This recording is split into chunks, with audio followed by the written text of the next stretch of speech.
Bapa di surga, kami sungguh bersyukur dan berterima kasih karena kami boleh menjadi anak-anak-Mu, karena Engkau telah menebus kami, menjadikan kami anak-anak-Mu, dan kami boleh memanggil Engkau Bapa, dan kami satu dengan yang lain bersaudara. Terima kasih Bapa. Kami mau berdoa, mengucap syukur untuk kesempatan bertemu, bersekutu bersama pada sore hari ini. Tapi kami juga Tuhan teringat untuk teman-teman kami yang karena satu dan lain hal tidak dapat bersama kami. Untuk Ibu Tuti, untuk Ibu Hilda, Engkau mengetahui kelemahan yang mereka alami. Kami berdoa Tuhan, mohon jamahan tangan-Mu atas mereka, sehingga mereka di dalam kelemahan tubuh mereka boleh mengetahui bahwa Engkau menyertai mereka, dan Engkau hanya akan menyembuhkan mereka, sehingga pada kesempatan yang akan datang mereka juga dapat berada bersama kami untuk bersekutu bersama. Bapa di surga, Engkau adalah pencipta langit dan bumi. Engkau ada yang menciptakan kami, dan Engkau menginginkan suatu kehidupan yang saling menghormati satu dengan yang lain, saling mengasihi sebagaimana yang telah Engkau nyatakan. Engkau telah memberikan teladan bagaimana Engkau mengasihi kami. Karena itu berikanlah kami hati yang mengasihi juga Tuhan terhadap sesama kami. Bapa di surga, sertailah kami di dalam ibadah kami, persekutuan kami pada sore hari ini. Berbicaralah kepada setiap kami, sehingga ketika kami meninggalkan tempat ini, kami boleh merasakan bagaimana Engkau hadir di dalam hati kami. Engkau membaharui kami, Engkau menolong kami, dan Engkau berbicara kepada kami. Kami rindu Tuhan untuk dibaharui oleh-Mu setiap saat, dan kami membutuhkan-Mu. Tolong kami untuk selalu berjalan bersama-Mu, mengikuti arahan tangan-Mu. Terima kasih Tuhan. Kami juga mau berdoa bagi teman-teman kami yang belum tiba. Engkau juga menyertai mereka sehingga mereka boleh tiba di sini dengan selamat. Terima kasih Bapa. Terimalah segala pujian kami yang akan kami naikkan Tuhan untuk memuliakan nama-Mu. Dalam nama Tuhan Yesus Kristus, Tuhan kami yang hidup, kami mohonkan doa ini. Amin.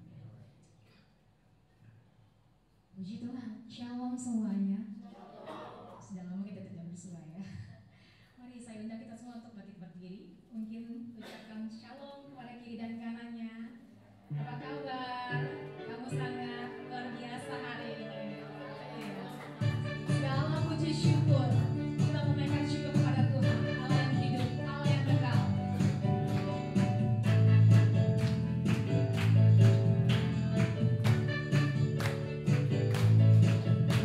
Segala puji syukur hanya bagi-Mu Tuhan.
dalam setiap kehidupan kami, dalam setiap hembusan nafas kami.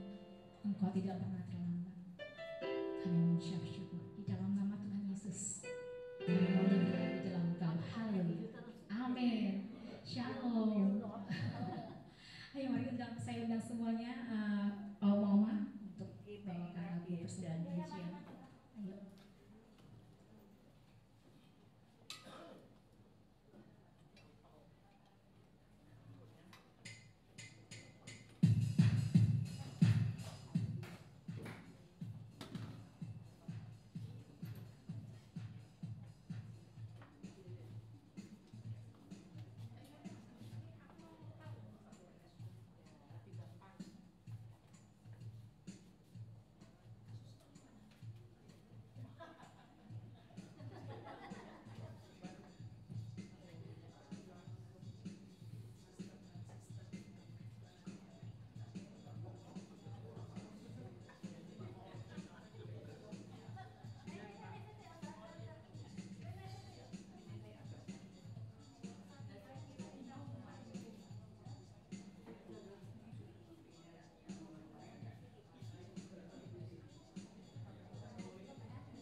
Puji Tuhan. Yesus pokok dan kita jalan-jalannya, amin. Kita akan berbuat jika kita tinggal di dalam Dia. Haleluya. Kita mau mendengarkan firman Tuhan, kita mempersiapkan hati kita. Tuhan, Kaulah pengharapanku.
Yesus Allah mengharapanku. Yesus kaulah pengharapanku.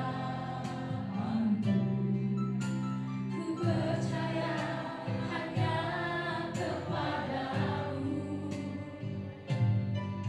Yesus kaulah perlindunganku. Engkau yang selalu ku puji. Mulutku penuh dengan pujian kepadamu ya Yesus Tuhan. Sepanjang hari ku beri penghormatan kepadamu ya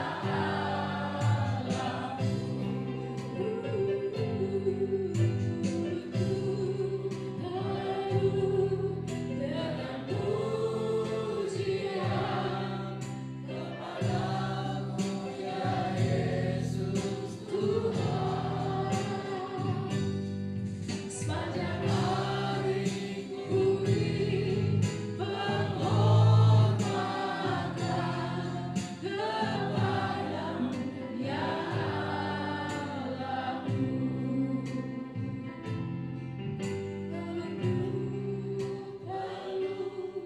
Dengan pujian kepadamu ya Yesus Tuhan. Sepanjang hari ku beri penghormatan kepadamu ya Allahku. Peluk dengan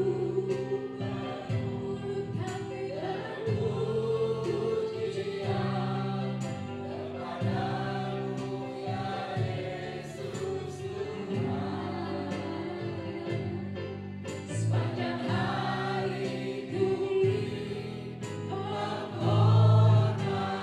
kepadamu ya Allahku. Mulutkan dengan pujian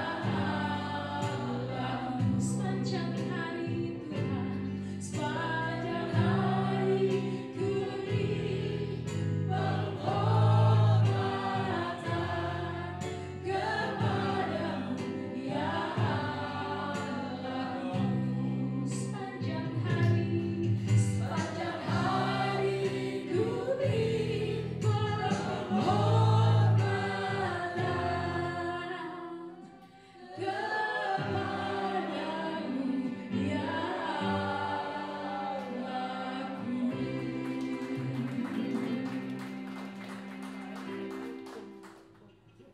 Kita berdoa.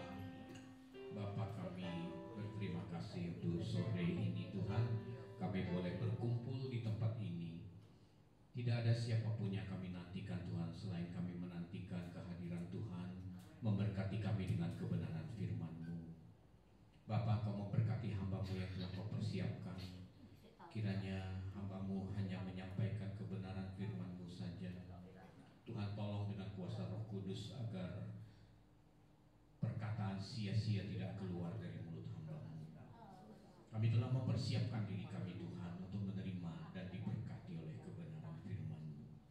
Di dalam nama Tuhan Yesus, kami sambut kebenaran firman-Mu. Sama-sama kita berkata, Amin. Beri tepuk tangan untuk Tuhan Yesus.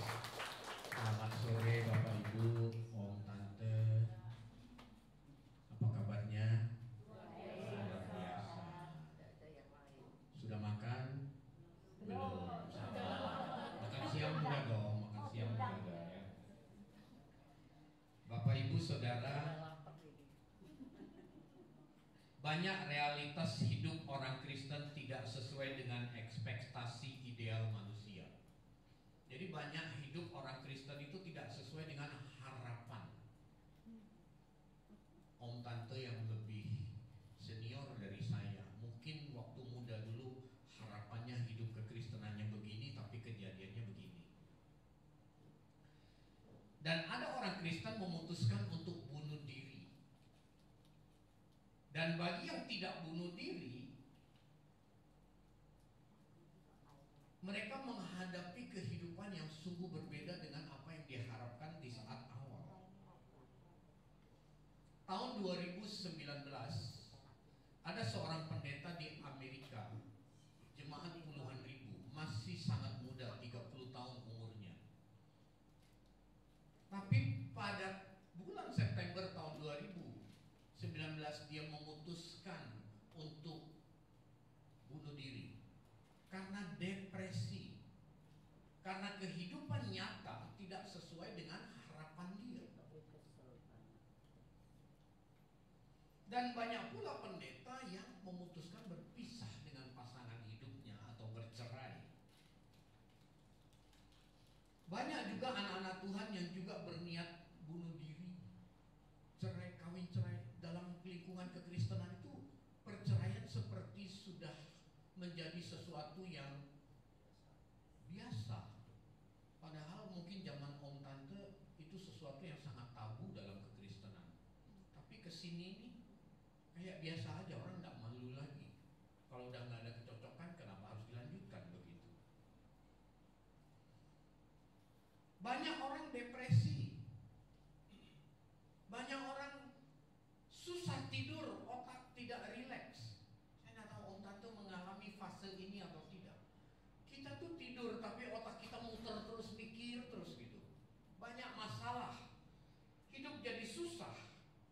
Padahal mungkin saja hidup tidak, orang-orang begini mungkin saja hidupnya secara ekonomi tidak berkekurangan. Secara finansial cukup. Orangnya kaya secara materi, tapi bisa mengalami yang namanya depresi atau stres.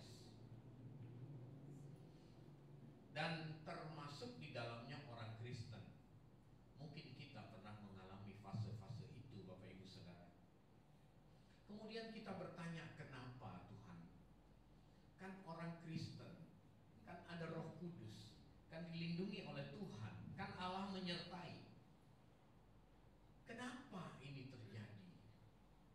Bapak Ibu, jangankan kita di zaman ini, zaman dulu yang namanya Raja Saul juga mati bunuh diri.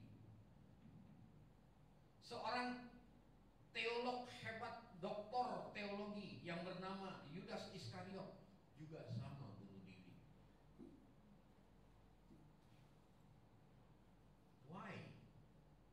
Apa penyebabnya? Salah satu penyebabnya adalah karena sebagian orang Kristen salah atau keliru memahami Alkitab. Banyak orang Kristen beranggapan bahwa dan meyakini bahwa Tuhan akan menyelesaikan semua masalah yang kita hadapi, sehingga hidup kita itu jadi langsam tanpa masalah. Itu anggapan banyak orang Kristen yang keliru, Bapak Ibu Saudara. Banyak orang Kristen juga yakin Tuhan akan menghalau masalah dalam hidup kita, sehingga kita jadi anak-anaknya menjadi pemenang tanpa masalah, hidup langsam, keluarga diberkati dan lain sebagainya. Dan inilah yang saya maksud sebagai keliru memahami Alkitab. Saya ini orang yang sesudah dewasa baru jadi Kristen. Tahun 2005 saya dibaptis jadi Kristen. Sebelumnya saya bukan Kristen. Mungkin sekitar tahun umur 30 berapa gitu, 33, 34 saya dibaptis. Sebelum saya dibaptis, teman-teman saya bilang, ayolah jadi Kristen lah.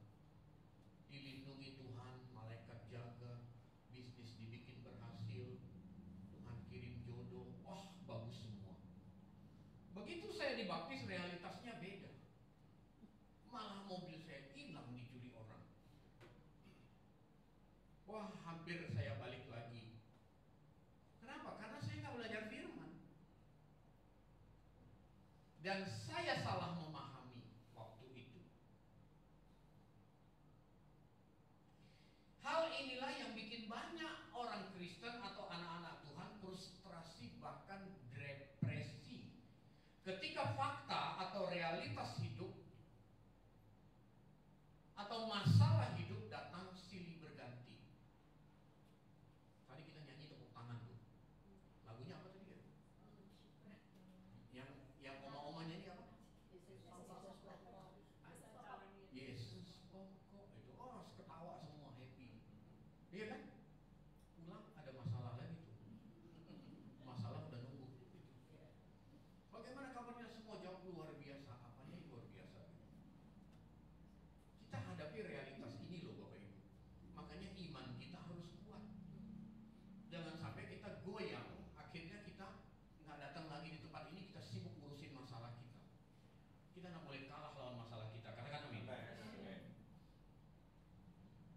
Bapak Ibu Saudara, hidup tidak selalu harus oke, terus menerus, dan tidak mungkin selalu langsam.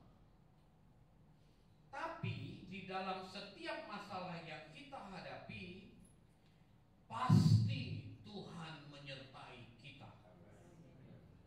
Pasti Tuhan menyertai kita. Dan dalam setiap masalah yang kita hadapi, Tuhan itu punya kepentingan dalam masalah itu. Setelah kita memberi diri kita menjadi anak Tuhan, ditandai dengan dibaptis, seutuhnya kehidupan kita itu menjadi milik Dia. Ini saya kalau katakanlah saya dapat resep dokter ya, terus saya ke apotek, saya tebus obat, saya harus bayar dong, betul? Saya bayar, saya tebus, saya bayar. Terus saya ambil obatnya, obat itu jadi milik saya kan? Saya boleh nggak buang di depan petugas apotek itu? Boleh, karena milik saya.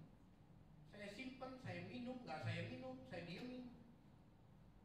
Nah, Tuhan Yesus itu menebus kita dengan darahnya yang mahal. Jadi sepenuhnya hidup kita itu menjadi milik Dia. Jadi setiap kali kita menghadapi masalah, tidak mungkin Tuhan nggak punya kepentingan, kecuali kita bikin dosa loh Bapak Ibu. Masalah timbul karena dosa itu beda, saya nggak mau ngomong ke sana. Aduh Pak, saya udah bener nih hidup saya, tapi kok masalah banyak sekali ya. Ya memang begitu, Tuhan mau menyatakan dirinya dalam masalah itu. Roma 8:28. Kita tahu sekarang Allah turut bekerja mendatang dalam segala sesuatu, mendatangkan kebaikan bagi yang mengasihi. Jadi kita itu harus menemukan di mana penyertaan Tuhan terhadap masalah yang kita hadapi. Bukan suruh Tuhan buru-buru beresin masalah kita. Justru dalam masalah yang kita hadapi itulah Tuhan mau menyatakan dirinya.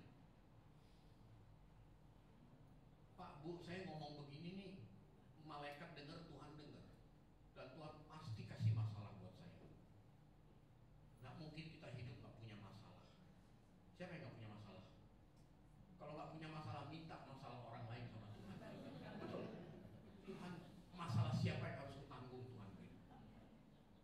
Lo kan memikul salib bersama Tuhan tuh begitu. Tuhan datang ke dunia ini bukan salahnya dia pikul masalah manusia.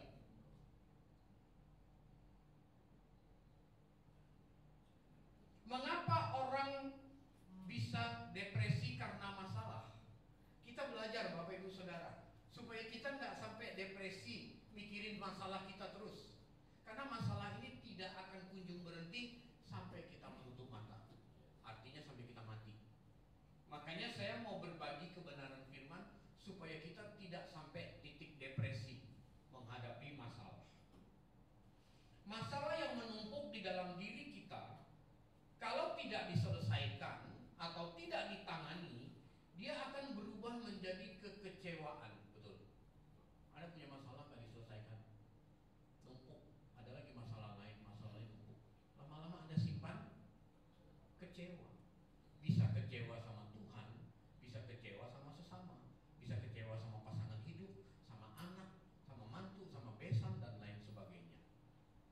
Ini kalau tidak diselesaikan, tidak ditangani dengan baik, bisa menumpuk dan berubah menjadi kekecewaan. Kekecewaan itu kemudian berubah lagi menjadi kepahitan. Kekecewaan dan kepahitan ini semakin menumpuk, suatu hari dia akan bermanifestasi menjadi sebuah kecemasan. Pernah nggak merasa cemas tapi nggak ada pemicunya apa, nggak tahu masalahnya apa, nggak jelas, tapi Anda cemas gitu. Kemudian dampaknya apa? Orang bisa depresi. Saya kasih beberapa contoh depresi ringan sampai depresi berat ya. Anda pernah nggak mau pergi, mau keluar gitu ya, udah sampai di mobil terus kunci mobil kemana ya gitu, lupa bawa kunci mobil gitu. Atau mau pergi belum sampai mobil, kok nggak ada ya kunci mobil, kok barusan taruh di sini. Pernah gitu nggak? Itu bukan faktor faktor usia Bapak Ibu, anak muda juga bisa begitu. Kita sering bilang faktor U, bukan. Itu ciri-ciri depresi ringan. Banyak masalah yang tidak diselesaikan dengan baik, tidak di-manage dengan baik dalam hati, sehingga menumpuk jadi kekecewaan dan dia berubah menjadi kepahitan dan akhirnya menjadi depresi ringan.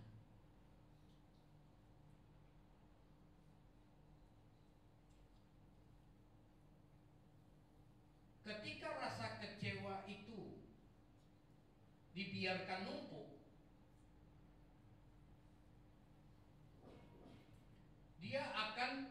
tubuh kita itu akan mengeluarkan namanya hormon kortisol secara berlebihan.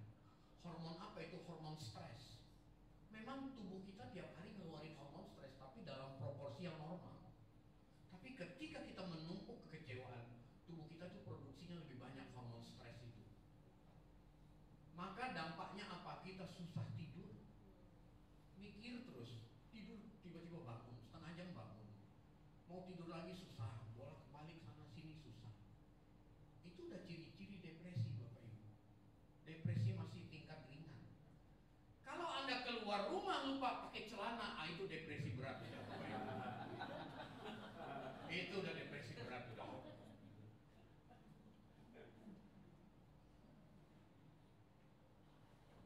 Ada juga manifestasinya tuh gini, tengah malam lagi tidur tiba-tiba kok rasa sesak napas gitu ya. Saya nggak tahu Bapak Ibu pernah mengalami. Pengen hidup udara segar padahal kamarnya segar, ada AC gitu. Lalu keluar rumah, buka pintu rumah gitu atau buka jendela, baru rasa tenang gitu, masuk lagi tidur gitu. Atau kalau nggak keluar, kalau yang apartemen itu turun gitu, pakai daster turun ngobrol sama satpam gitu. Itu bisa, manifestasinya tuh bisa begitu, orang nggak bisa tidur. Ciri-ciri hormon kortisol berlebihan di dalam tubuh adalah rasa cemas yang menyebabkan kita nggak bisa tidur, susah tidur.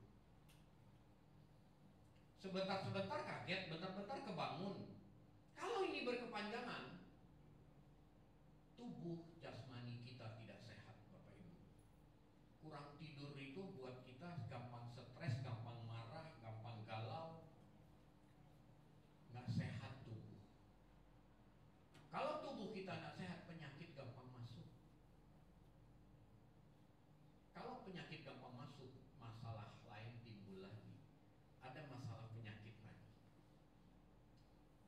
Gampang marah, baperan, apalagi kalau cicilan mau jatuh tempo, wah tambah naik dia ininya, emosinya.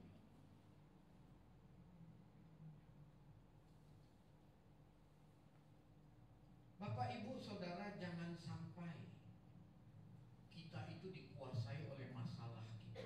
Katakan amin. Kita harus berkuasa atas masalah yang kita hadapi.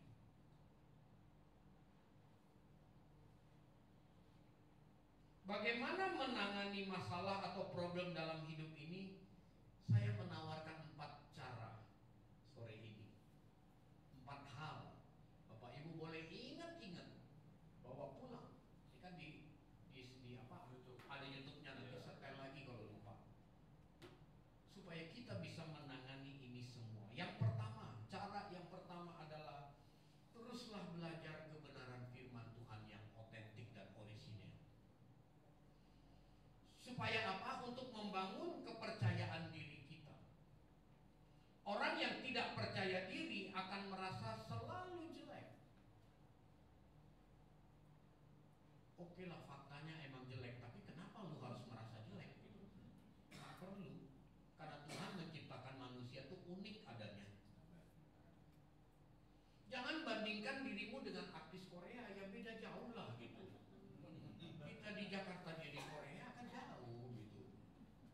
Kita itu manusia itu punya kecenderungan membandingkan diri kita dengan yang di atas terus, makanya kita stres. Jadi nggak percaya diri. Jangan merasa minder karena keadaan ekonomi kita mungkin morat-marit. Makanya jangan bandingkan diri kita dengan orang yang di atas kita. Lihat yang di bawah. Kita akan berucap syukur kepada Tuhan ketika kita melihat posisi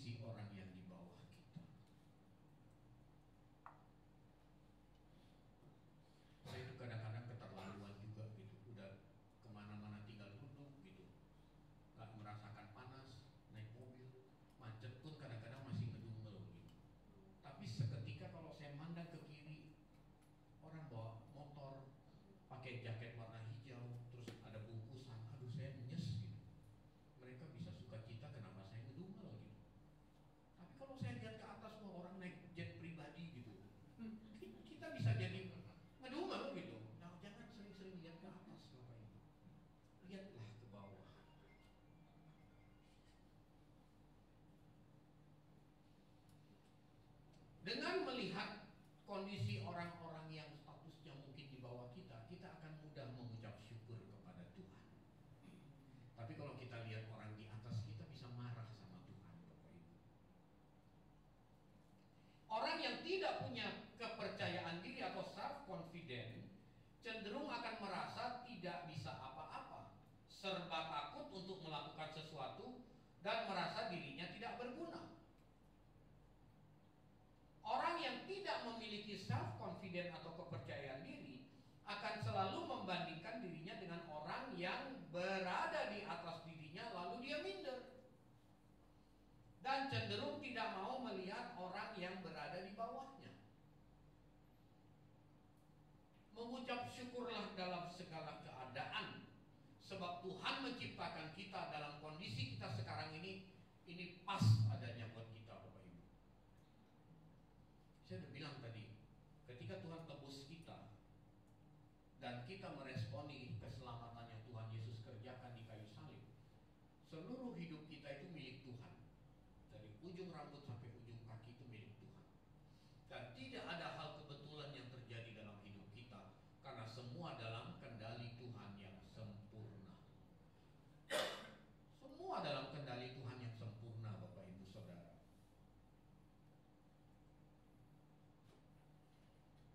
Makanya saya kan dosen ya. Saya suka ngomong ke mahasiswa saya. Saya tuh sering ditanya. Makanya saya suka menjelaskan, Pak, orang Kristen tuh boleh gak sih kepingin kaya? Menurut Bapak Ibu gimana? Menurut Om Tante gimana? Boleh asal gimana Tante? Bagi-bagi saya gitu ya. Dengar baik saya ngomong ya. Saya punya pemikiran memang agak nyentrik, tapi nanti boleh dibantah kalau nggak setuju. Orang Kristen itu tidak boleh kepingin kaya, tetapi orang Kristen harus menjadi kaya. Betul. Gimana caranya? Nih saya jelaskan. 10 triliun cukup nggak untuk menghidupi kita dan keluarga dan anak cucu sampai cicit? Mulai hari ini kalau dapat 10 triliun terus kita masukin ke bank, kita makan bunganya, berhenti kerja, hidup happy-happy dari bunga bank, ke luar negeri, makan di restoran mewah, nanti bulan depan ada lagi bunga bank. Dari 10 triliun itu cukup? Cukup ya? Cukup ya? Tapi ada orang yang sudah punya 10 triliun merasa nggak cukup. Dia pingin kaya, pingin kaya, pingin kaya, pingin kaya lagi. Sampai korupsi 300 triliun ketangkep KPK, baru nyamuk lu sekali. Betul? Itu orang pingin kaya. Harusnya 10 triliun udah cukup. Lebih dari cukup. Makanya orang Kristen itu tidak boleh kepingin kaya, tapi harus menjadi kaya. Gimana itu harus menjadi kaya? Seberapapun yang kita miliki, kita mengucap syukur kepada Tuhan. Itu orang kaya yang benar dalam Alkitab itu begitu, Bapak Ibu. Itu orang kaya yang benar. Tuhan Yesus waktu menghadapi harus ngasih makan 5.000 orang, waktu itu dia manusia apa Tuhan? Manusia kan? Dia harus kasih dimakan 5.000 orang. Dia cuma punya 5 roti dan 2 ikan. Apakah Tuhan Yesus komplain ke Bapa? Nah cukup ini, kasih yang banyak lagi gitu. Enggak kan? Apa yang Tuhan Yesus lakukan? Mengucap syukur. Ketika kita memiliki dan kita tidak komplain sama Tuhan, lalu kita mengucap syukur, maka mujizat itu pasti terjadi, Bapak Ibu. Om Tante udah lebih senior dari saya, pasti pernah nyekolahin anak ya. Pernah nggak waktu anak baru masuk sekolah tuh bingung biaya? Terus ketika anak udah selesai, tiba-tiba selesai juga ya kuliahnya, luar biasa Tuhan gitu. Saya tuh sering banget dengar orang kesaksian begitu. Ternyata dalam perjalanan Tuhan memelihara. Kan nggak mungkin kita nyekolahin anak itu butuh berapa sarjana? Oh 1 miliar gitu. Terus kita udah pegang 1 miliar, anak iya ayo sana sekolah gitu. Waktu belum punya 1 miliar kita tunggu sampai 1 miliar dulu. Nggak mungkin gitu kan? Jalan dulu. Nanti Tuhan akan berperkara. Itu mujizat. Ketika kita mengucap syukur, maka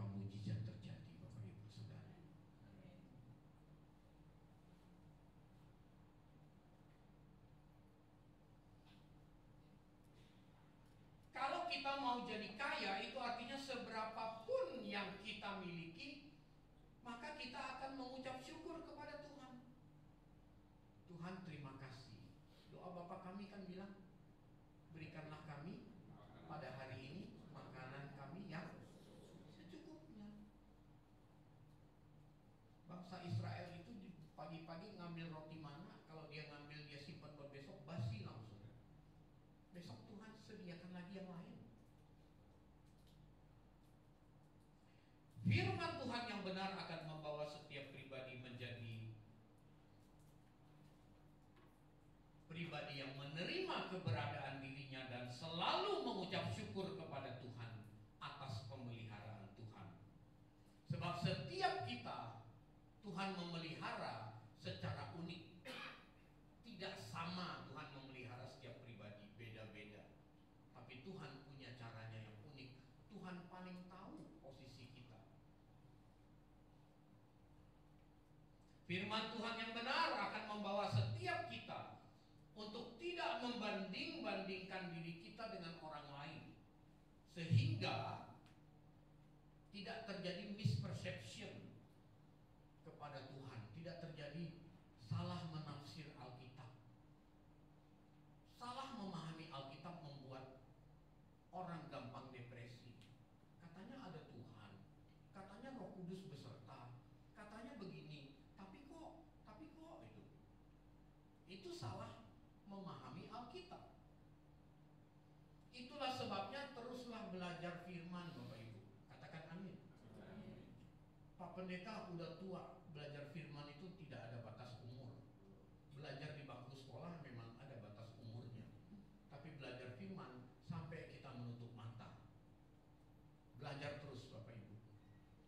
Ada yang gak paham, tanya kepada koordinator, ini maksud firman ini apa ya? Kok saya mengalami begini? Terus belajar firman. Karena firman, Anda terus belajar firman, membuka mata rohanimu, mata batiniahmu.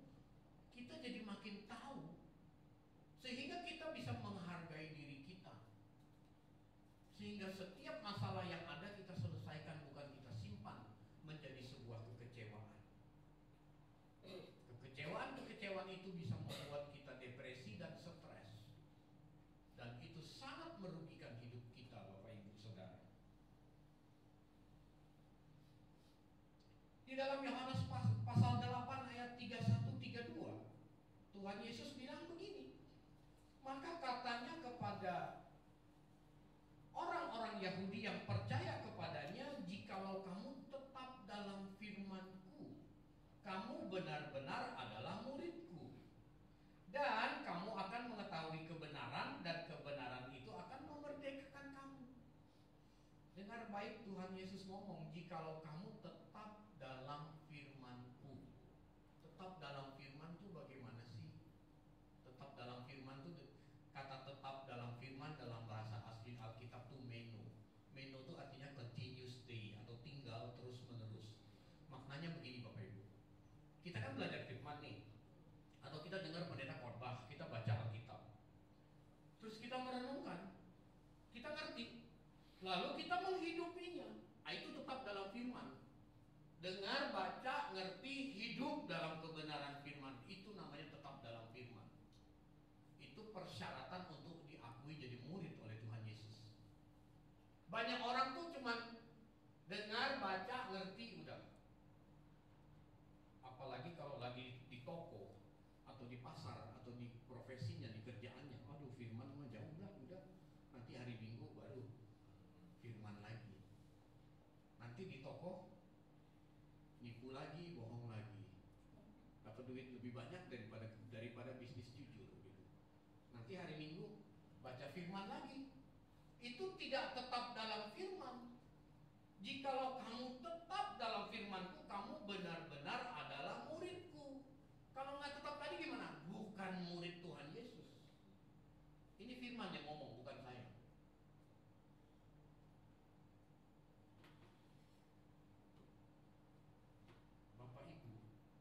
Bapak Ibu tercatat menjadi anggota persekutuan di sini.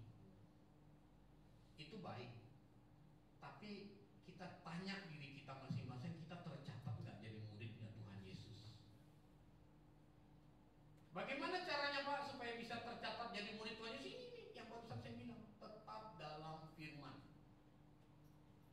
kalau kita tetap dalam firman, Tuhan Yesus akui kita jadi muridnya. Dan Tuhan Yesus akan kasih kebenaran-kebenarannya buat kita. Dan kamu akan mengetahui kebenaran, dan kebenaran itu akan memerdekakan kamu. Maksudnya memerdekakan apa sih? Bukannya kita udah merdeka 78 tahun gitu. Bukan itu maksudnya. Bukan merdeka dari penjajahan Belanda, bukan. Belanda udah pulang, kalah bola langsung pulang ke Belanda dia gitu kan.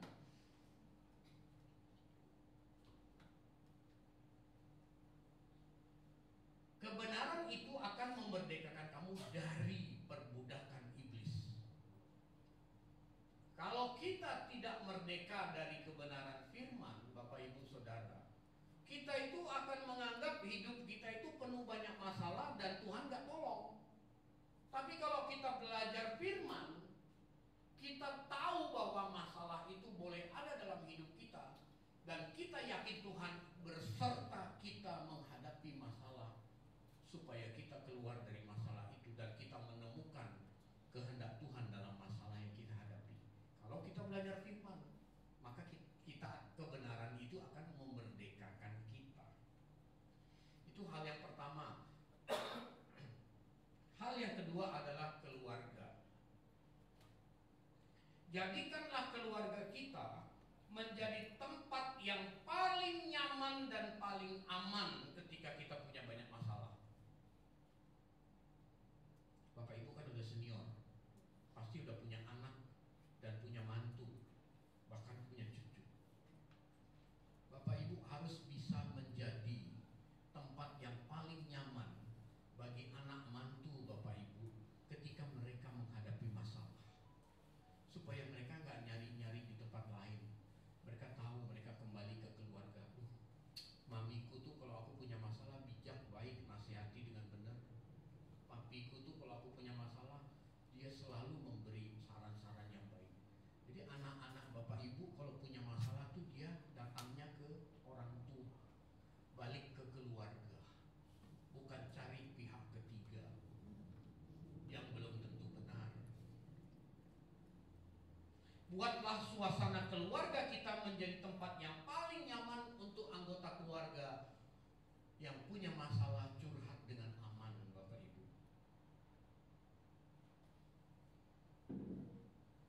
Kita punya masalah, kita tidak menganggap keluarga kita sebagai tempat yang nyaman, lalu kita curhat dengan orang lain, itu berbahaya, Bapak Ibu. Ada orang yang senang lihat kita punya masalah, walaupun kelihatannya dia penuh dengan perhatian dan dia penuh simpati. Masa sih masalahnya apa? Kasihannya kamu. Padahal dia nyerap nih, ini berita hangat nih, besok dia gosip lagi ke tempat lain gitu. Lu tahu nggak sih itu kok lagi ribut sama lakinya gitu. Sampai lempar-lemparan piring katanya gitu. Padahal ceritanya lempar-lemparan piring ditambahin mangkok, sendok segala ditambah-tambahin lagi gitu. Nanti dia gosip lagi ke yang lain, ke yang lain. Bahaya. Tapi kalau Anda menganggap keluarga sebagai tempat yang paling nyaman dan paling aman, kita menciptakan suasana yang nyaman, masalah selesai, masalah keluarga selesai di dalam keluarga. Jadi nggak stres gitu loh Bapak Ibu. Kalau stres punya banyak masalah, depresi jatuhnya. Depresi, bunuh diri.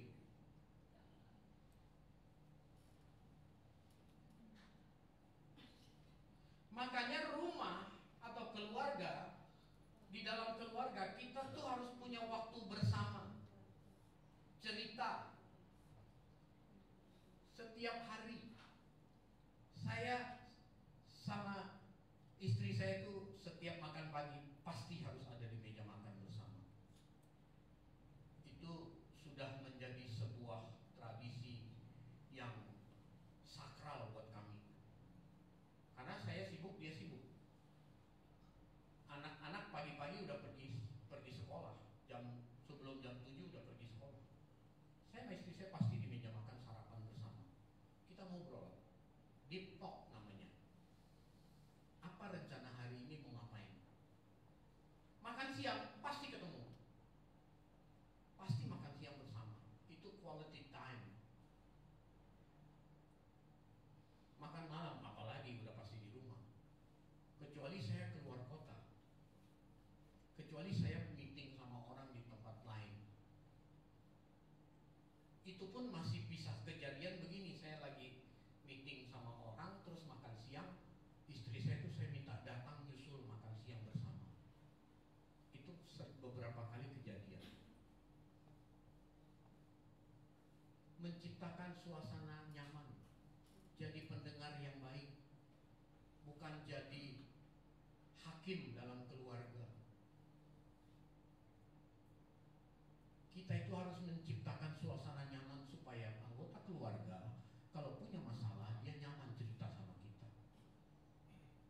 Jangan sibuk ini loh Bapak Ibu, sibuk begini terus. Apa ini? Gadget, TikTok. Di rumah sih kumpul sih, tapi semua dengan gadget masing-masing gini. Dulu jangan harap saya kalau sama istri saya itu dulu waktu udah berapa puluh tahun yang lalu. Aduh saya menyesal kenapa begitu gitu. Pak kita nggak boleh main handphone Pak, boleh. Saya kalau istri saya, kalau saya lagi waktu senggang main handphone lalu istri saya panggil saya pasti taruh handphone lalu saya tatap mukanya bicara. Itu tanda kita memberi perhatian. Kalau dia punya masalah saya biarin dia ngomong dulu. Dia mau ngomong apapun saya biarin dulu, walaupun nggak pas buat saya, terpancing namanya pengkhotbah kan maunya ngomong terus ya Pak ya. Terpancing gitu mau ngomong tapi udah saya diam dulu. Berilah telinga untuk wanita mendengar, betul Bu ya. Wanita itu maunya didengar ya Bu ya. Itu wanita, beri telinga Pak. Selesai dia ngomong mungkin dia nggak butuh kita jawab. Setelah itu udah dia pergi aja, dia udah puas kita dengar gitu. Wanita tuh unik Bapak Ibu Saudara.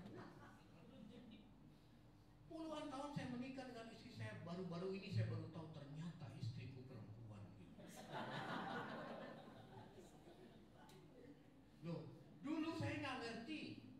Kalau ribut, saya itu menuntut dia harus minta maaf.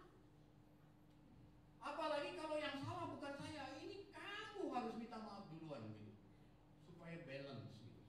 Ternyata setelah saya belajar, memang perangkat lunaknya perempuan tuh Tuhan ciptakan dari sononya begitu. Nah ada wanita itu yang secara verbal kalau salah minta maaf sama suaminya. Ada nggak? Bagus kalau ada, tapi sifat dasar manusia dari sana Tuhan ciptakan itu nggak ada wanita yang kalau salah tuh langsung berkata minta maaf tuh nggak ada. Kalau sampai ada wanita istri minta maaf sama suaminya, itu dipastikan hari pertama Idul Fitri itu pasti. Memang makhluk unik satu ini kita para pria harus memahami. Kasih suasana yang nyaman di rumah. Sebab kalau kita tidak memahami hal ini, dia tidak menemukan kenyamanan di rumah, dia cari di luar rumah. Itu bahaya Bapak Ibu Saudara. Wanita itu butuh dikasihi, dicintai. Kalau cinta itu tidak didapat, di luar sana dia dapat bahaya. Bahaya. Wanita itu apa sih kelemahannya? Hanya satu, dipuji. Betul nggak? Wanita itu dipuji. Udah tua juga tetap masih ingin dipuji. Betul ya tante ya. Itu wanita. Pria tuh harus tahu gitu. Jadi Pak, sering-seringlah puji istrimu walaupun sudah sekian puluh tahun menikah. Karena itu kebutuhan dasarnya. Akan menciptakan suasana rumah menjadi nyaman. Anda kalau tidak pernah puji dia, begitu keluar rumah, ada yang muji dia, bahaya. Pintu perselingkuhan bisa terbuka. Bisa nggak balik lagi. Wah, pengalaman ini.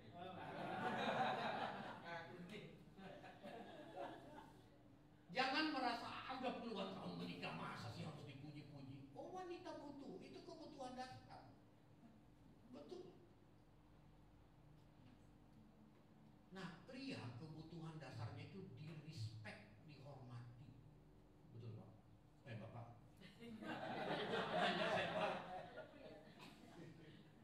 Pria kebutuhan dasarnya dihormati oleh pasangan. walaupun Anda udah lama menikah, jangan coba-coba tidak menghargai suamimu. Ngomong bentak-bentak gitu.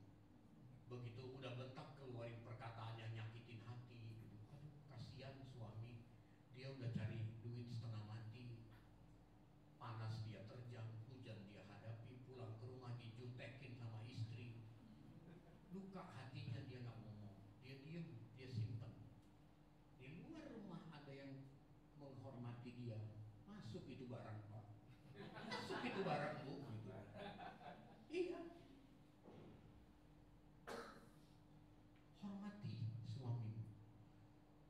Saya mau tanya ibu-ibu. Ibu-ibu puluhan tahun kalau mau keluar rumah dandan tuh buat siapa sih? Buat siapa coba? Diri sendiri supaya nggak menang. Ah, bohong, masa buat diri sendiri?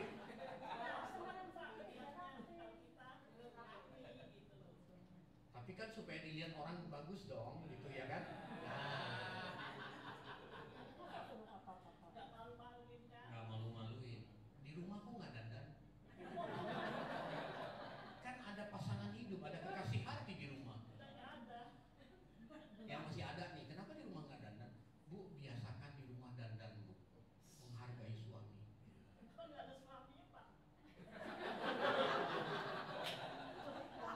Ini kan saya ngomong kepada yang masih ada.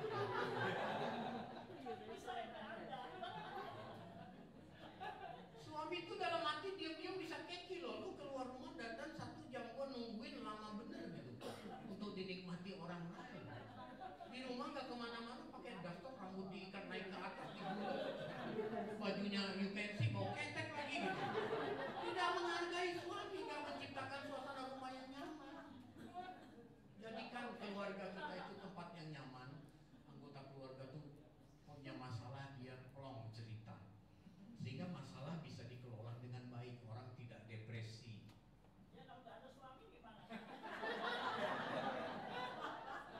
Umurnya berapa dulu nggak ada suami? 36. 3 kali lipat. Ibu memang tidak menikah dari dulu. Suami sudah berangkat duluan ya. Oh, udah berapa lama? Udah lama ya, luar biasa. Sampai hari ini ibu hidup sendiri, luar biasa. Kita beri tepuk tangan untuk ibu. Luar biasa, luar biasa. Ada anak luar biasa, banyak Pak. Anak ambil ya, oke. Itu hal yang kedua, keluarga. Hal yang ketiga yang saya mau bagi adalah komunitas kayak begini nih. Kalau Anda merasa ada masalah dengan dirimu, jangan dibiarkan. Pilihan berikutnya setelah keluarga adalah komunitas. Datanglah ke komunitas yang membangun iman bersama. Bersyukur ada Pak beliau ini. Pak siapa ya? Ini ciri-ciri depresi ringan ini. Pak Kurniawan. Bersyukur ada Pak Kurniawan yang mengelola komunitas ini. Kita datang dengan satu tujuan, kita mau iman kita bertumbuh bersama. Punya masalah jangan malu, kita cerita karena kita percaya sama orang-orang di sini saling membangun iman kita. Jangan diem di rumah nggak punya komunitas gitu loh. Datang berkomunitas. Datang ke orang-orang yang tepat itu penting. Sebab seringkali orang yang tepat itu lebih banyak atau idenya lebih bagus. Asal jangan pinjam 100 dulu dong. Jadi rusak pertemanan. Jadi rusak pertemanan Bapak Ibu Saudara. Ya. Jadi kalau di keluarga ada saudara atau ada tetangga di apartemen yang belum join ke sini, suruh join. Ikut di komunitas ini. Supaya bertumbuh bersama.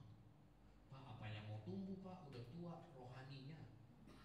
Kan Paulus bilang manusia jasmani kita makin merosot, tapi manusia rohani dibaharui dari sehari ke sehari. Yang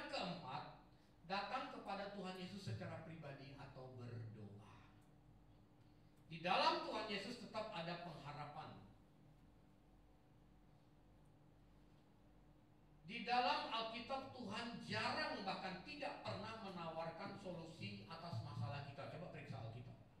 Tuhan itu tidak pernah menawarkan solusi mengatasi masalah kita. Tetapi Tuhan menawarkan pengharapan.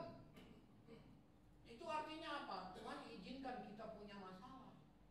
Tapi Tuhan menawarkan pengharapan bagaimana kita melewati masalah itu sesuai dengan kehendak Tuhan. Tuhan selalu ada dalam setiap musim hidup kita, Bapak Ibu Saudara. Apapun masalah kita, Tuhan pasti tahu. Makanya saya itu berulang-ulang ngomong dalam kekristenan itu tidak ada yang namanya khilaf. Tahu khilaf ya? Tidak ada dalam kekristenan itu khilaf. Berdosa ya berdosa karena pilihan kehendak bebas kita. Waktu Tuhan ciptakan kita, Dia kasih satu perangkat namanya kehendak bebas. Kita bebas milih mau taat sama Tuhan atau mau taat sama kuasa gelap. Waktu kita berbuat dosa, kita bukan khilaf, tapi kita memilih untuk berbuat dosa. Walaupun dalam sepersekian detik, kita yang pilih, Bapak Ibu Saudara. Nah, Tuhan mau kita tuh memilih taat pada Dia. Pak, nggak bebas dong Pak kalau taat sama Dia Pak. Namanya kehendak bebas kan bebas dong, saya milih. Pak, Bu, kehendak Tuhan itu tidak mungkin salah. Kehendak Tuhan itu pasti benar. Kalau Tuhan mau kita taat pada kehendaknya, Tuhan itu tidak menjebak kita.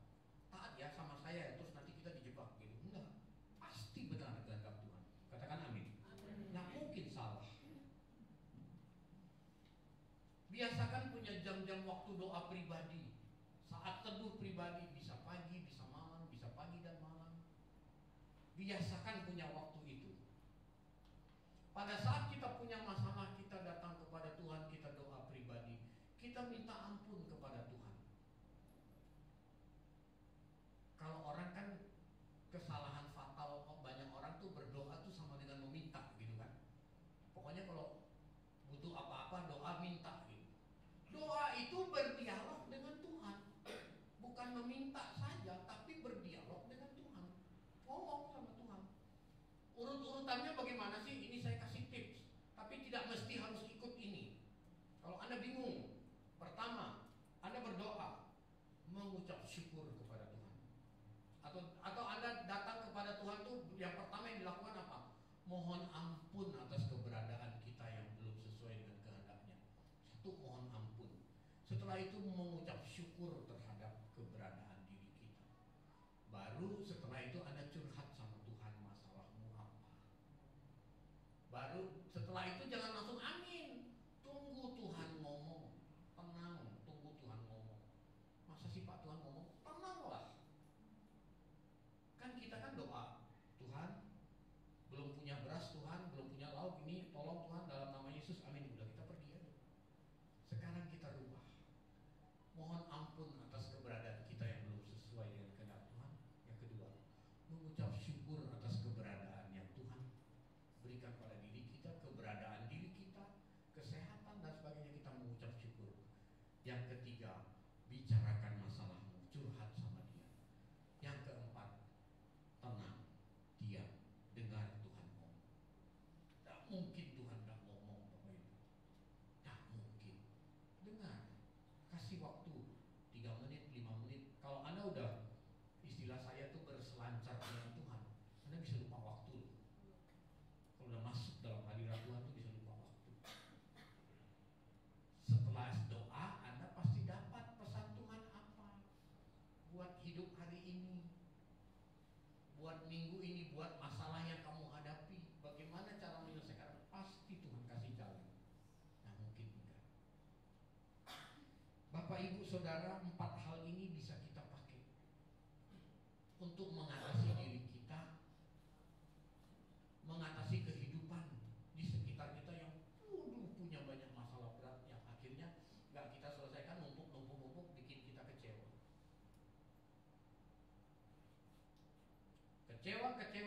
Kecewa, jadi kepahitan. Pahit, lama-lama pahit nggak diselesaikan, jadi penyakit. Tuhan mau kita mati umur sekian, tapi karena banyak masalah kita nggak selesai.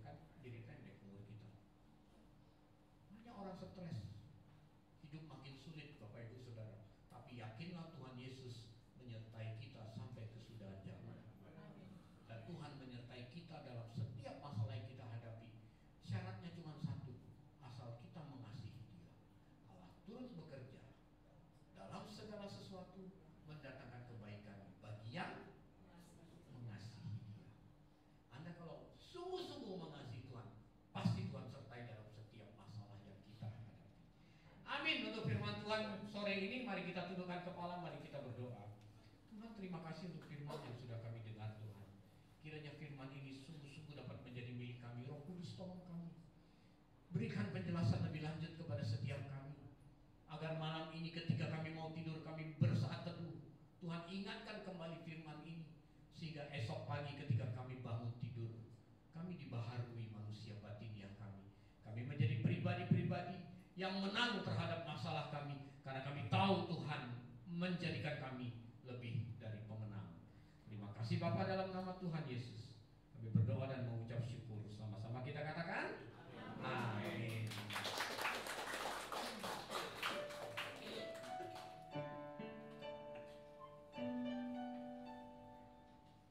Puji Tuhan.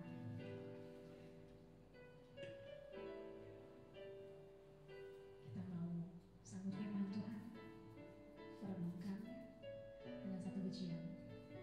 Sekali Yesus tetap Yesus. Haleluya.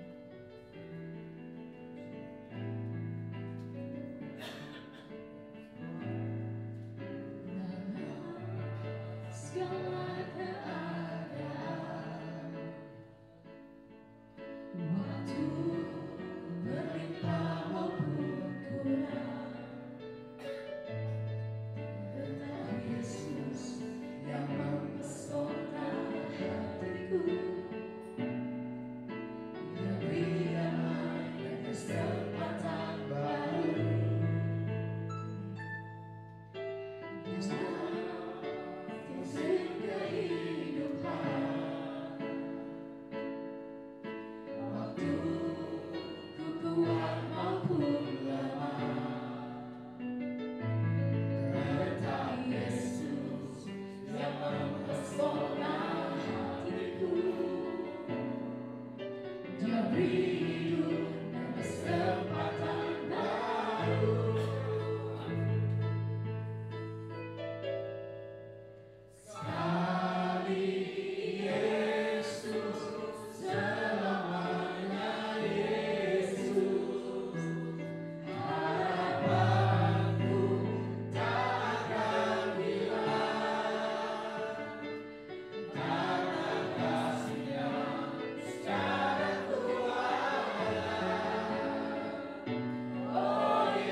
Itu Tuhan menjadi kekuatan bagi kami. Engkau harapan kami. Ajar kami untuk mengucap syukur dalam setiap keadaan. Ajar kami Tuhan Yesus untuk Tuhan berada di dalam kumpulan yang tepat, di dalam keluarga.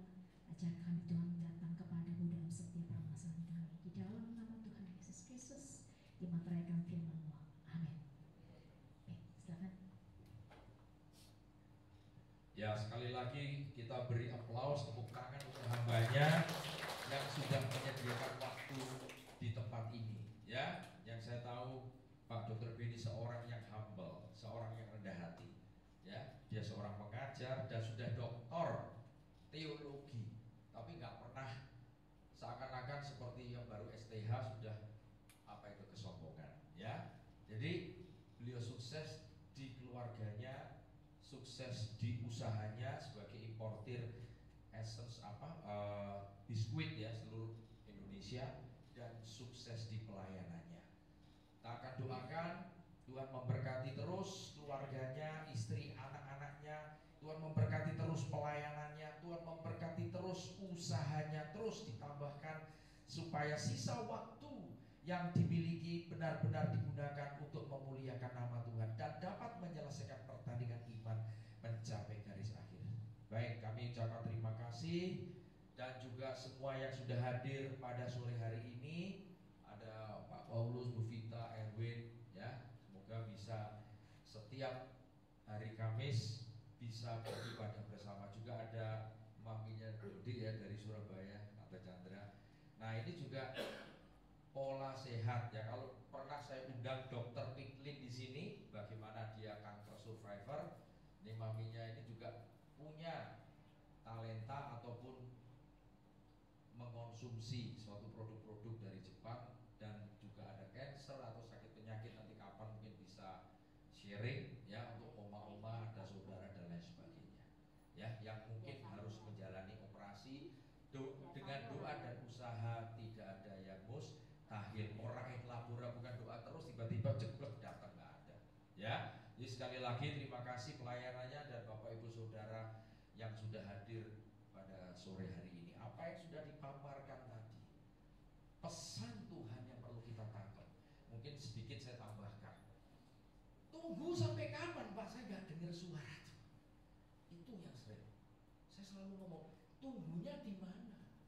Ruang tunggu Tuhan, God's special room, the secret place of God. Itu kuncinya masuk di tempat kudusnya. Jadi kemarin live streaming, puji Tuhan, ini semua karya Tuhan. Banyak yang Muslim ikut. Dia tanya kenapa Yesus disalib, di live streaming 2.500. Dan saya percaya kalau itu memang kehendak Tuhan, terus Tuhan akan tambahkan. Ya, dan saya tidak ambil monetize ya, Hasan juga tahu kenapa. Yang kita paparkan firman itu harus utuh, bukan di-cut demi uang. Tuhan bisa sediakan lebih dari yang bisa kita pikir dan doakan. Ya, saya digoblokin Pak. Lo udah monetize aja, kamu punya hak. Ya, tapi kalau yang iklan, hilang fokusnya. Tadi saya salut apa yang disampaikan. Yang pertama Pak, belajar kebenaran firman, hidupi. Ya, Yosua 1 ayat 8, Mazmur 1 ayat 1 sampai 3. Ini renungkan, gak ngerti Pak, nanti Roh Kudus yang akan memberi pencerahan. Roh Kudus akan memberi pengertian supaya kita jadi ngerti. Tapi kalau kita tidak menjadi pelaku firman, hanya pendengar yang baik, ya dikatakan percuma. Kita sudah dimiliki Kristus seutuhnya, tapi kita di luar terus. Paham? Tuhan ingin kita selalu bersama. Maka tadi dikatakan kalau kita sering keluar masuk, ya kadang damai, kadang enggak Pak. Persoalannya di mana? Kita sering keluar masuk di tempat kediaman Allah. Hanya sedikit waktu di tempat kediaman Allah, tapi banyak di luar. Mari sore hari ini ya kita bersyukur hambanya menyediakan waktu dan memberikan pesan. Jesus is the only hope. Harapan hanya di Dia. Sekalipun jalan buntu, akulah jalan kebenaran dan hidup. Dia satu-satunya jalan. He is way out for every problem yang Dia izinkan. Dia pegang kendali, tepat semua. Jadi saya nangkep apa yang dipaparkan. Beliau bukan hanya belajar, tapi dipimpin Roh Kudus. Saya peka. Kalau ngomongnya nggak tepat, firmannya nggak dihidupi, ya, saudara bisa tangkap ada rema. Apa itu rema? Logos yang berubah jadi rema, yang memberi kita hidup. Sesuatu yang menggerakkan hati kita, sesuatu yang membuat nggak biasa ketika kita mendengar. Saudara bisa tangkap tadi apa yang dipaparkan Pak Pendeta Dr. B. Itu harus masuk ke sini. Dan itulah yang menyembuhkan rema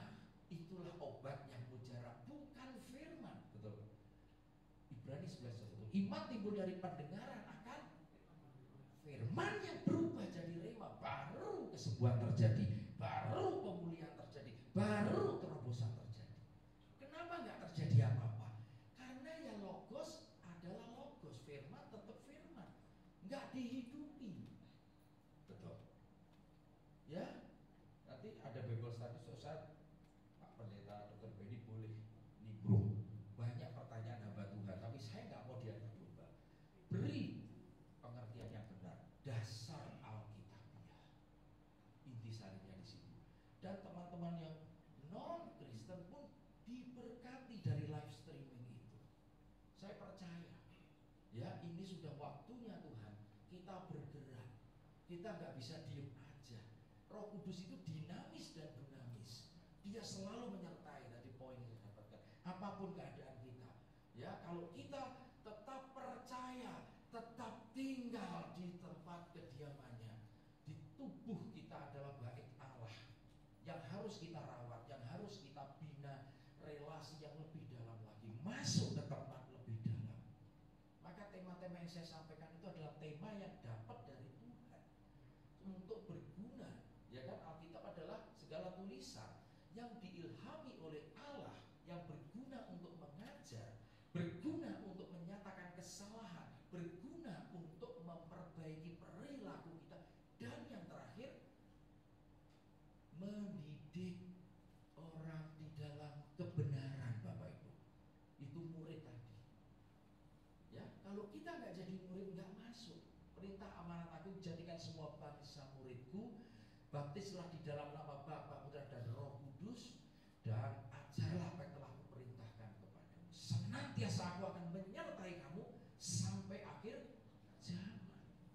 Menyertai itu kata kunci yang tadi disampaikan. Apapun keadaan kita, selama Immanuel, Tuhan menyertai kita, nggak usah takut.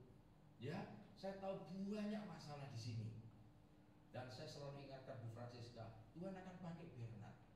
Yes, God will protect, even though dia posisi seperti itu. Itu diizinkan semua. Ya, siapapun apapun sakit penyakit kita, masalah rumah tangga, apapun, ini tadi bukan menjadi sesuatu alergi dari masalah, tapi jadi makin banyak masalah, makin banyak latihan ya Pak Bin, supaya mental kita tahan banting, tahan uji. Roma berapa itu? Penderitaan, kesengsaraan, ketekunan, tahan uji, pengharapan. Dan pengharapan di dalam Kristus ini tidak akan mengecewakan. Diberkatilah orang yang mengandalkan, tapi terkutuklah orang yang mengandalkan. Jadi diubah pola pikirnya. Ya, bergantunglah kepada Tuhan sepenuhnya. Pak Bu Francisca. Ya, percaya Tuhan bisa ubah yang nggak mungkin jadi mungkin. Dan dia pakai Bernard jadi terang dan garam dunia. Amin. Contohnya banyak, yang namanya Johan Effendi, yang namanya Pak Pastor Kiki, apa hancur-hancuran hidupnya diubah Tuhan. Ya kan? Apalagi seorang Bernard. Itu masalah kecil. Maka jangan lihat masalah itu besar. Tuhanku lebih besar dari setiap masalah yang diizinkan. Berarti dia pegang kendali. Dia yang awali, dia mengakhiri. Ada waktunya diawali, ada waktunya diakhiri. Dia yang menyelesaikan. He is the author and the finisher. Itu jelas. Ya, nggak mungkin menderita itu terus-menerus. Orang benar tidak akan dibiarkan menderita selamanya. Jangan niru seperti Lazarus, Pak. Nah ini Pak Ben. Lazarus kan semasa hidupnya menderita, tapi toh masuk surga. Saya nggak mau. Mau? Enggak dong. Mau Pak? Allah. Konyol. Tapi kan masuk surga. Saya nggak mau. Siapa? Jangan dicuplik satu ayat. Jadi kita menderita rela pun, toh akhirnya masuk. Tuhan sudah mengatur, ada waktunya kita keluar dari timing God's plan. Kita yang rugi.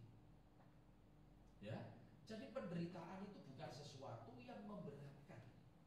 Ya, kemarin Pendeta Apis bilang latihan beban. Betul juga, untuk jadi seorang binaragawan. Itu beban-beban itu justru menolong. Kalau nggak ngangkat beban, ototnya keluar nggak? Enggak. Betul? Sama, ibu-ibu latihan masak, Bu Eri bisa menampilkan karena dia masak dari hati, karena dia sungguh-sungguh. Ya kan? Kalau sungguh-sungguh kepercayaan itu Tuhan berikan lebih lagi. Kita ini sedang diuji, dipercaya sampai seberapa. Ya, seperti Pak Beni. Ditambah terus, semakin dipercaya, semakin ditingkatkan. Semakin banyak godaan, semakin banyak tantangan. Ya, dan saya sangat apresiasi tadi juga masalah keluarga. Beliau sendiri memberi contoh, maka dia bisa menyatakan di tempat ini bagaimana fungsi keluarga di dalam menghadapi setiap persoalan, bagaimana fungsi komunitas. Ya, ini penting Bapak Ibu. Jangan menyendiri, udahlah hopeless, ya kan? Udah takdir, enggak. Tidak ada itu, betul? Bersama Tuhan Yesus kita akan bisa menghadapi badai sebesar apapun. Amin. Karena dialah jalan keluar dari setiap persoalan dan sakit penyakit kita. Amin. Kita akan. Bapak Surgawi, terima kasih. Kami akan mengakhiri persekutuan ibadah sore hari ini Tuhan. Engkau sudah mengutus hamba-Nya menyampaikan pesan-Mu. Kami menerima pesan itu. Ada rema baru, ada pengertian baru, agar kami dikoreksi, agar kami terus mau memperbaiki diri, mau diperbaharui hati dan pikiran kami. Roh kami terus menyala untuk bisa menyelesaikan pertandingan iman dan melakukan kehendak-Mu, menyelesaikan pekerjaan-Mu seperti pesan-Mu. Terima kasih Tuhan, Engkau ada di tengah-tengah kami. Engkau melawat setiap jiwa-jiwa yang ada di tempat ini. Tuhan tahu semua Bapak Ibu, segala pergumulan kita. Tidak ada yang tersembunyi di hadapan Tuhan. Akui, datang kepada Dia yang berbeban berat, letih lesu. Tuhan akan berikan kelegaan. Tuhan akan memberikan jalan keluar bagi mereka yang sungguh-sungguh mengasihi Dia. Hanya harapan Yesus, bukan yang lain. Jangan berharap kepada manusia, berharaplah kepada Tuhan. Itulah sikap yang benar, respon yang benar yang harus Bapak Ibu Bapak-Bapak lakukan. Mungkin kita disakiti oleh anak, mantu, besan, siapapun, rekan kerja, rekan pelayanan. Anggap itu menjadikan untuk perbaikan sifat karakter kita. Oh, ternyata saya kurang sabar. Ya Tuhan, ternyata saya harus belajar rendah hati. Saya harus belajar mengampuni. Besi menajamkan besi, manusia menajamkan manusia. Thank you Lord. Kalau Kau izinkan di dalam berinteraksi dengan sesamamu, kami percaya ada rencana-Mu di balik setiap hal yang buruk untuk mendatangkan kebaikan seperti tertulis di Roma 8 ayat 28. Masalahnya kebaikannya kapan? Yang ada kami menunggu, belum ada perubahan, belum ada terobosan, kesembuhan, pemulihan di keluarga, di pekerjaan, di usaha. Mari Bapak Ibu Saudara Oma-oma, kita terus belajar menghidupi firman supaya ada kekuatan baru yang Tuhan berikan, seperti di Yesaya 40 ayat 31. Ketika kita menanti-nantikan, berharap hanya kepada Tuhan, seumpama burung raja wali yang terbang tinggi melintasi badai. Ketika kita berjalan tidak lelah, ketika kita berlari tidak merasa capek, ada selalu kekuatan baru. Di ratapan juga Tuhan menyatakan kasih Allah tidak pernah berkesudahan, selalu baru setiap pagi. Kita butuh kasih-Nya Tuhan sebagai fondasi dasar kehidupan manusia. Iman dan pengharapan menyusul berikutnya. Untuk apa kita punya iman yang besar tapi tidak memiliki kasih? Semua ditopang oleh kasih-Nya. Yohanes 3:16. Engkau menyatakan begitu besar kasih-Mu sehingga kami yang berdosa boleh ditebus. Kami boleh masuk kepada kerajaan-Mu dengan pengantara Kristus. Pengorbanan Kristus, kayu salib tidak akan pernah kami lupakan. Pengharapan di dalam Dia juga tidak akan sia-sia. Terima kasih Tuhan. Kami serahkan semua yang sudah hadir sore hari ini, juga semua tim pelayanan, baik WL, keyboard, pemain multimedia, semua tim musik yang bekerja sama. Terima kasih Tuhan Yesus. Tingkap-tingkap langit surga terbuka.